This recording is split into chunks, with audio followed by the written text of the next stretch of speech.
जननी जो बिहार है वहीं से भाजपा और उसकी सहयोगी इलेक्शन कमीशन लोकतंत्र को खत्म करना चाह रहे हैं। आपके अधिकार को ही नहीं बल्कि आपके अस्तित्व को वो समाप्त करना चाहते हैं। लालू जी, लोहिया जी हर बार कहते हैं, हमेशा से कहते रहे, वोट का राज मतलब छोट का राज। और ये ताकत आपको बाबा साहब ने संविधान में दिया है।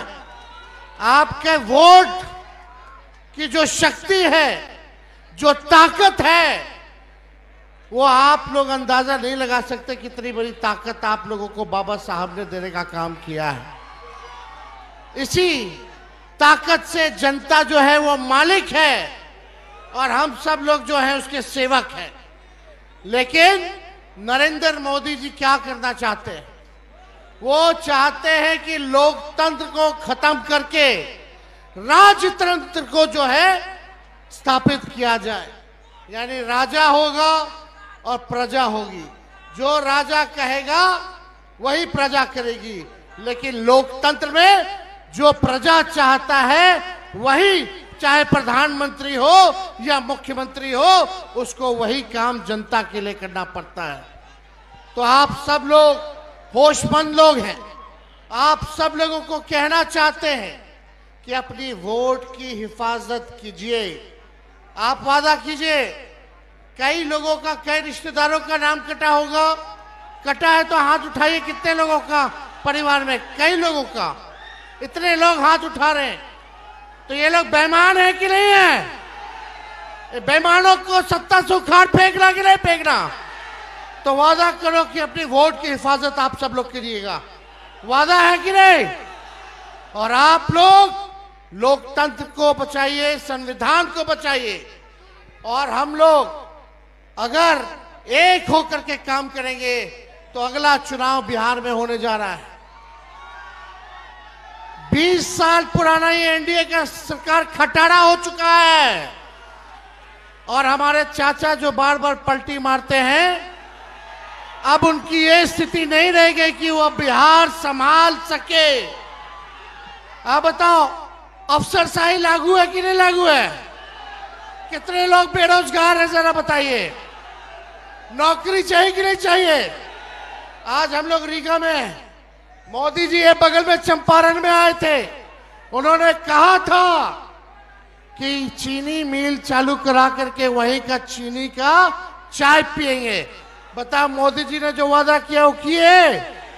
लेकिन 17 महीने जो महागठबंधन की सरकार रही, तेजस्वी रीगा आया था 20 में प्रचार में और बोल करके गया था कि अगर हम सरकार में आएंगे तो रीगा का चीनी मिल को चालू कराने का काम करेंगे। और 17 महीने जब हम उप मुख्यमंत्री थे, गन्ना विभाग आरजेडी के कोटे में था।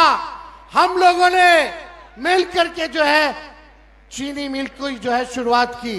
लेकिन अभी भी जो वहां काम करने वाले लोग हैं, जो पुराने लोग हैं, उनके साथ नाइंसाफी हो रही है। उनके तनख्वाह को कम कर दिया गया है।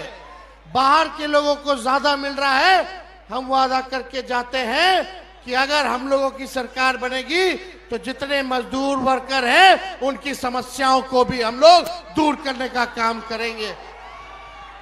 पढ़ाई, दवाई, कमाई, सिंचाई, सुनवाई और कार्रवाई वाली सरकार होनी चाहिए। लेकिन ईमानदारी से कहना, थाना चले जाइए, ब्लॉक चले जाइए, घूसखोरी बढ़ी है कि नहीं बढ़ी है? अपराध बढ़ा है कि नहीं बढ़ा है? अपराध और भ्रष्टाचार से मुक्ति चाहिए कि नहीं चाहिए? तो मुक्ति चाहिए तो सत्ता को बदलिए और एक नई सरकार बनाइए जो नए सोच के साथ बिहार के आगे ले जाने का काम करे, जहां गरीबी कम करे, पलायन को रोके और बेरोजगारी को खत्म करना है। बेरोजगारी हमारा दुश्मन है। हम लोगों की सरकार आएगी तो हम लोगों ने 5 लाख नौकरी दिया। आने वाले समय में भी लाखों नौकरियां जो है हम लोगों की सरकार देने का काम करेगी। आप सब लोगों को पता है ये सरकार नकलची सरकार है। तेजस्वी ने कहा पेंशन बढ़ाएंगे, तो ये सरकार भी पेंशन बढ़ाती है। तेजस्वी ने कहा बिजली मुफ्त में देंगे, तो ये सरकार भी कहती है 125 यूनिट वो भी मुफ्त में देगी बिजली। हमने कहा युवा आयोग बनाएंगे, ये सरकार कहती है कि युवा आयोग बनाएंगे। हमने कहा डोमिसाइल लागू करेंगे, तो ये सरकार कहती है कि डोमिसाइल लागू करने का काम करेंगे। ये नकलची सरकार है, नकलची सरकार। हम लोगों ने जो कहा वही ये सरकार कर रही है। भले ही हम लोगों क्या नकल कर ले, लेकिन इनके पास सोच नहीं है, विजन नहीं है। विजन कहां से लाएंगे? इसलिए आप लोगों को तय करना है, डुप्लीकेट सीएम चाहिए नकल करने वाला कि ओरिजिनल सीएम चाहिए? अरे हाथ उठा के बताइए, डुप्लीकेट की ओरिजिनल? ओरिजिनल ना। हम मिल करके काम करेंगे, चाहे कोई जात के हो, कोई धर्म के हो, कोई वर्ग के हो, सब लोगों को हम लोग साथ लेकर के चलेंगे। लेकिन ये बीजेपी वाले दंगा फसाद कराने वाली पार्टी है, तो इनके चक्कर में मत रहिएगा। ये हिंदू मुसलमान करेंगे ताकि आप बेरोजगारी का मुद्दा छोड़ दे, आप महंगाई का मुद्दा छोड़ दे, आप पलायन का मुद्दा छोड़ दे, आप शिक्षा चिकित्सा का मुद्दा छोड़ दे। इसलिए असल मुद्दे की लड़ाई करनी है।